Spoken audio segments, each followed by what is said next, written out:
Pessoal, nem sempre as coisas dão certo do jeito que a gente gostaria. E nesse vídeo aqui eu vou mostrar uma campanha que a gente investiu mais de R$ 7.000 em YouTube Ads aqui para um cliente e não deu certo, né? Foram quase 3 meses aí de campanha e a ideia desse vídeo é mostrar que dentro de uma agência tem vezes que você não vai conseguir dar resultado ou pelo menos não vai conseguir dar resultado no tempo ideal, né? Ou no tempo que o cliente precisa. E isso acontece em absolutamente todas as agências, né? Eu tenho vários amigos aí donos de agência e eu sei que esse caso não é isolado, mas eu quero mostrar para você um case que não é um case positivo, é um case ruim, um case que deu errado, porque eu acredito que quando a gente analisa algo que não foi bem, a gente consegue tirar vários e vários aprendizados. Então, se inscreve aí no canal já se você gosta de conteúdos como esse, deixa o like nesse vídeo e vai ter aqui na descrição e no primeiro comentário, aqui no comentário fixado, um link para você ter acesso ao Notion que eu vou compartilhar aqui nesse vídeo, tá? Você vai conseguir ter acesso completo a esse Notion que tem tudo o que aconteceu nessa campanha que não deu certo. Então vamos lá, pessoal, vamos ver o que aconteceu aqui nessa campanha. Começando aqui, vou trazer um pouquinho de contexto para vocês. Então, qual que era o objetivo inicial desse projeto? Por que o cliente veio até mim e por que a gente conseguiu fechar?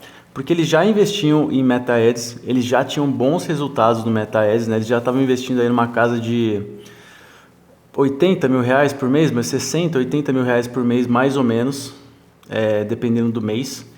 E eles tinham um resultado final bom, né? Eles conseguiam ter um resultado bom, só que eles também não conseguiam passar desse platô aí de 60, R$ 80.000 por mês.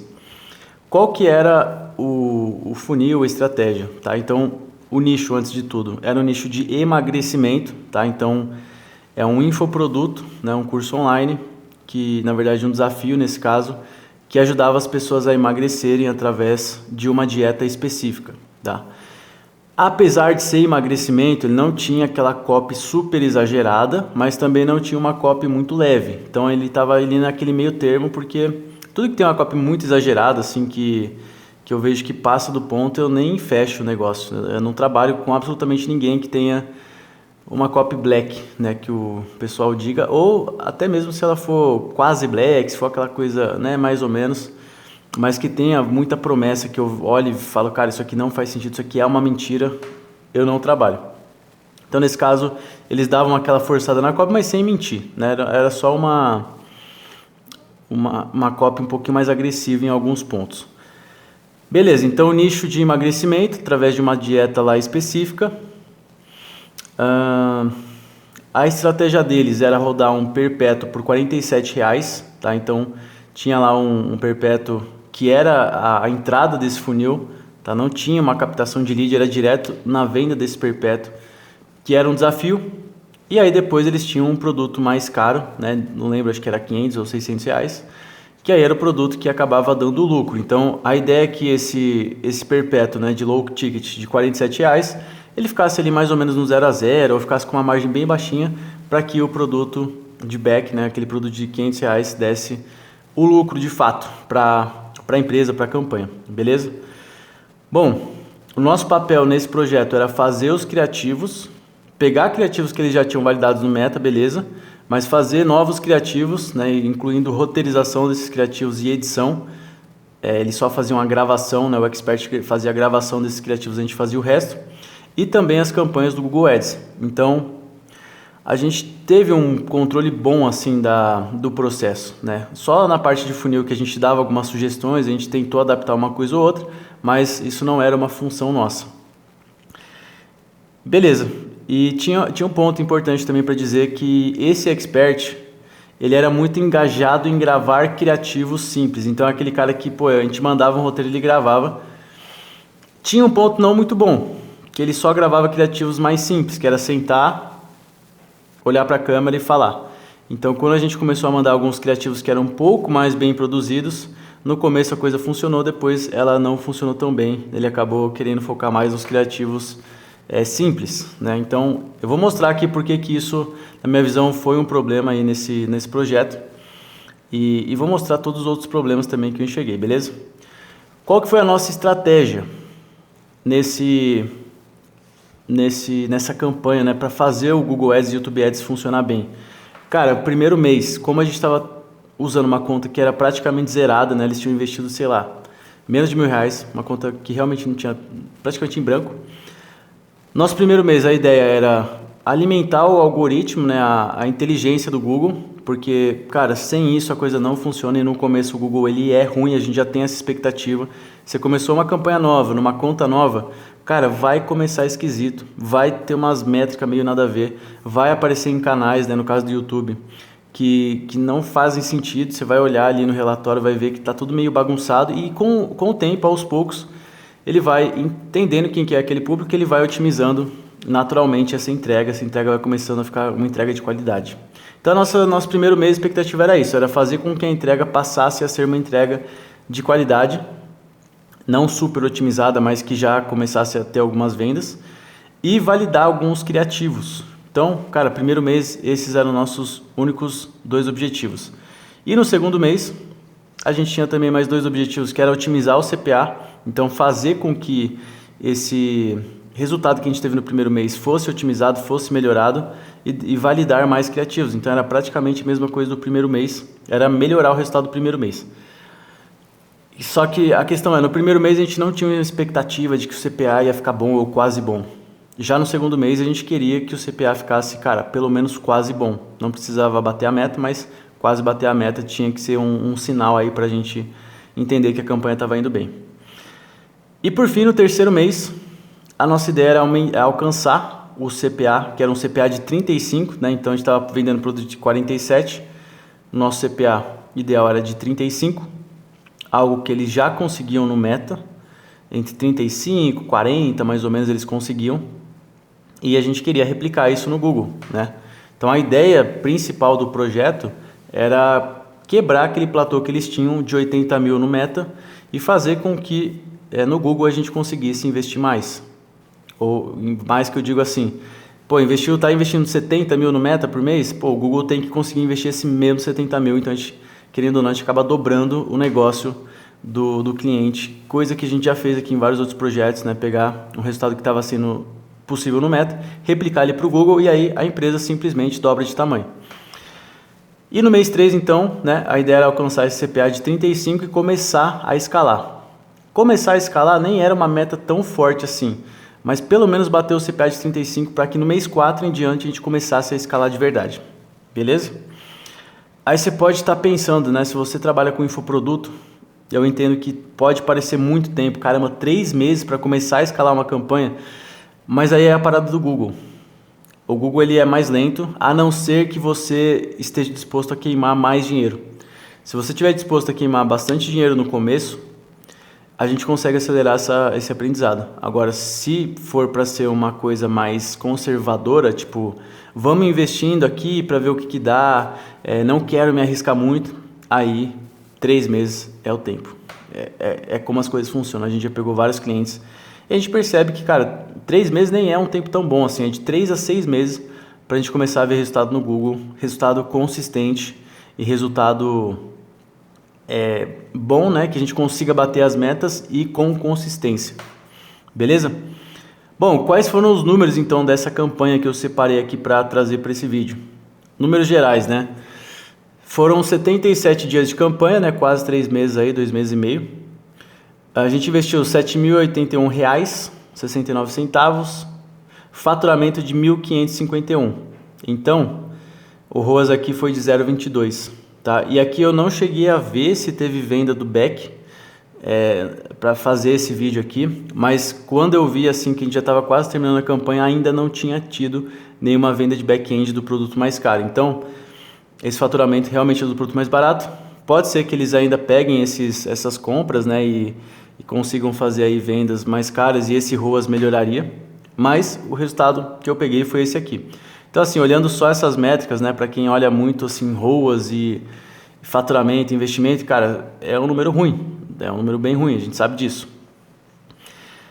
Ao mesmo tempo, um ponto importante, a gente investiu pouco.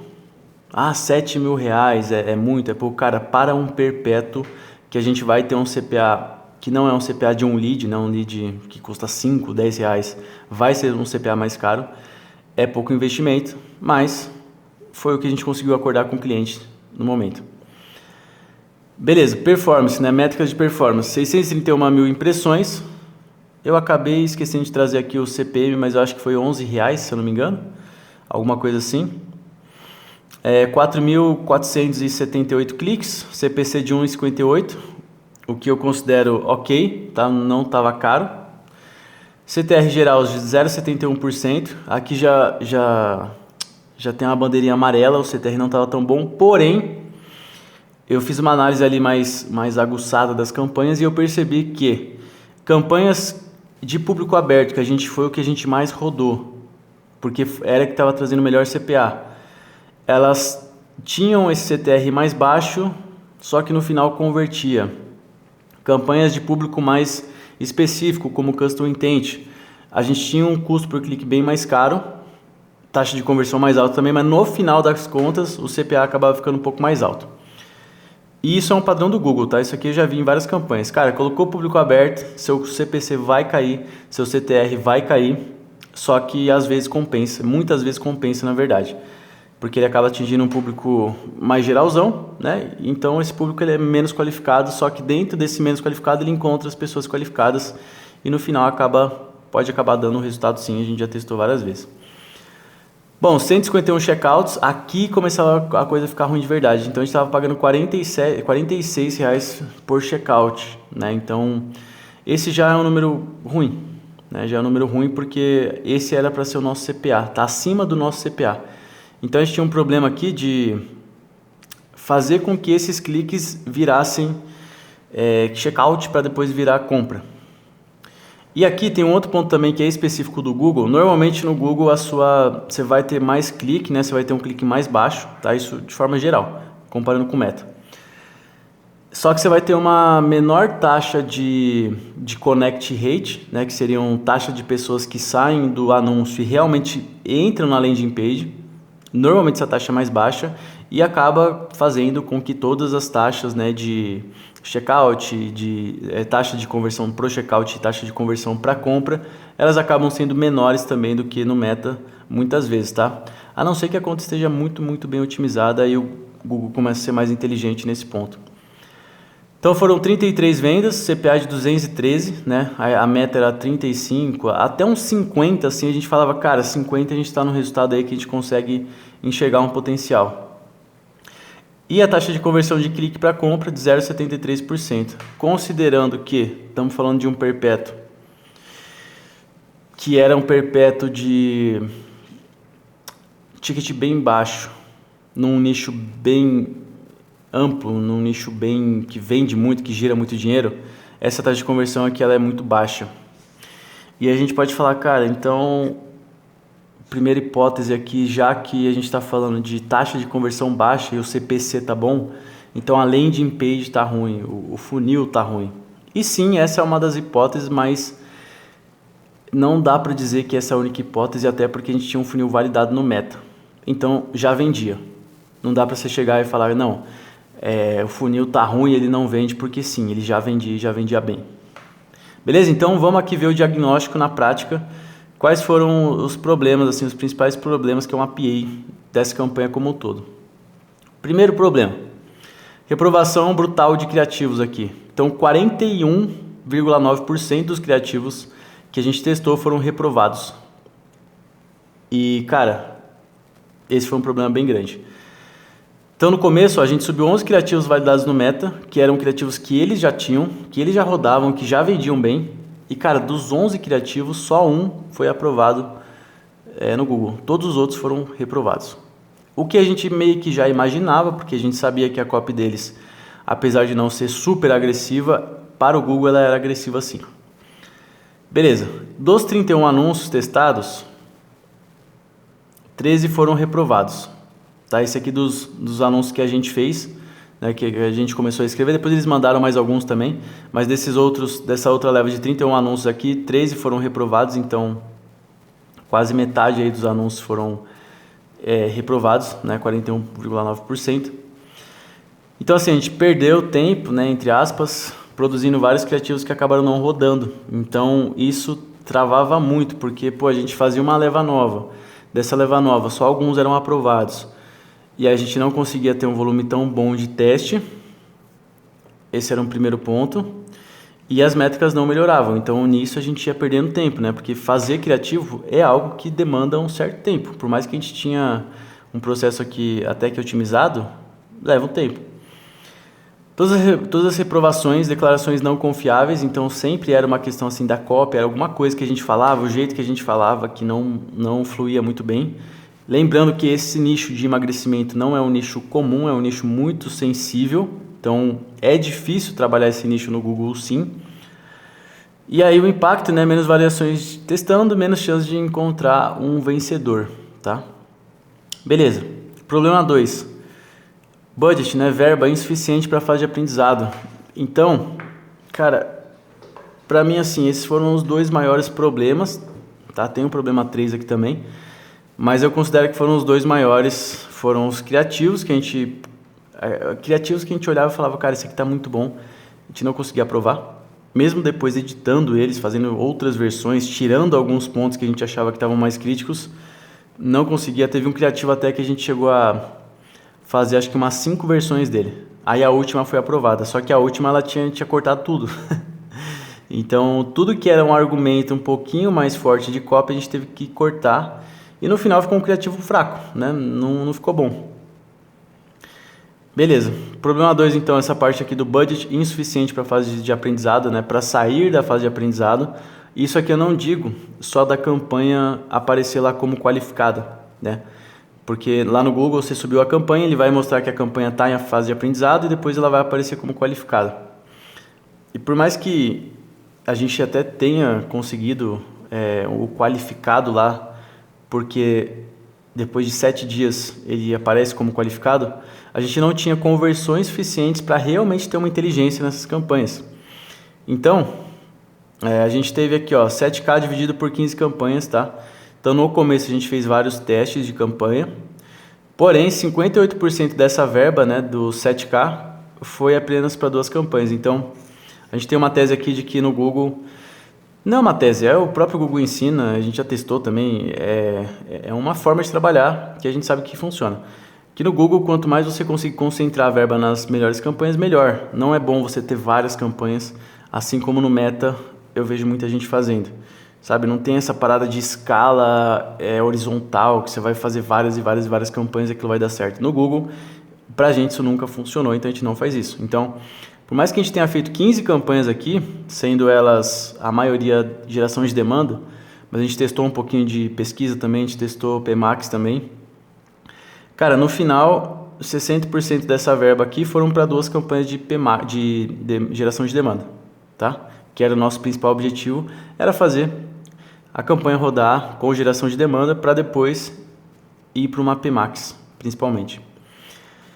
Bom, o Google, né, ele diz aqui que precisa de mais ou menos aí umas 50 conversões para otimizar. E aqui eu estou olhando mais no sentido da conta. A conta ter essas 50 conversões aí nos últimos, sei lá, 30 dias é um número aí bom, sabe? E a gente teve 33 conversões em 77 dias, tá? E a gente até fez o processo da conversão offline, né? Para quem não sabe, é uma forma da gente garantir que as conversões vão chegar no Google. Não é através de API nem nada, é através das UTMs mesmo, a gente consegue devolver essa informação para o Google. E aí a gente conseguiu garantir que todas as vendas que chegavam, a gente avisava o Google que ela estava chegando. Então, a gente usou o máximo possível dessas vendas aí para gerar inteligência. Mas no final a gente nunca saiu dessa fase de aprendizado de 50 conversões. Então, cara, a gente com certeza entregou uma inteligência para a conta, mas não o suficiente para a gente ter um bom resultado e para escalar. Beleza, problema 3 aqui, funil, performance do funil como um todo. E aí, por mais que o funil funcionasse no Meta, pode ser que para o Google, né, para o YouTube especificamente, a gente precisaria de uma estratégia diferente. Porque no Meta, querendo ou não, eles estavam rodando anúncios que tinham copies mais agressivas, e não só mais agressivas, porém mais alinhadas com os criativos. Né? O funil era mais agressivo, os criativos também, então tudo se conversava. No caso do Google, a gente não teve que mexer tanto no funil, então o funil tinha essa copy mais agressiva e o criativo tinha uma copy não tão agressiva, e no final das contas, eu acho que isso gerava uma certa incongruência, assim, não era aquele funil tão, sabe, bom assim, porque a pessoa via uma coisa no criativo e no funil era uma coisa meio diferente. Então eu acho que isso foi um erro, assim, um problema. A gente às vezes deveria ter mexido um pouco mais ainda no funil, tá? Então o CTR 071 está abaixo da média, mas público aberto, como eu falei, é abaixo, né? O grande lance aqui, o CPC não estava caro. Taxa de clique para compra é baixa, né, para o ticket de 47. A gente teve um problema aqui específico que em dezembro a gente tentou fazer uma comunicação um pouco diferente para que a pessoa terminasse bem o ano, né, para começar bem o ano seguinte também. Mas, cara, assim, foi horrível. O resultado piorou muito em uma semana e chegou a bater R$500 o CPA em uma semana. Então, isso aqui baqueou muito assim a relação até com o cliente e fez com que foi aí que ele tomou a decisão de realmente parar, porque até então a gente estava vindo numa crescente, a gente estava melhorando as métricas, aí chegou num platô e aí chegou em dezembro, piorou muito, né? Então caiu lá para baixo assim o CPA, ficou muito ruim e a gente acabou pausando.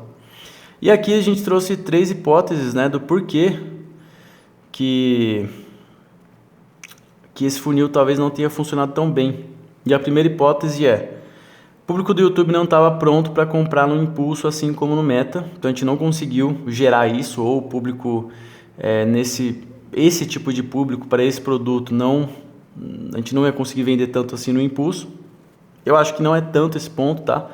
Eu acho que ele é relevante, mas dá sim para fazer a pessoa comprar rápido. Talvez não tanto quanto no Instagram. No Instagram realmente a compra por impulso ela é mais forte.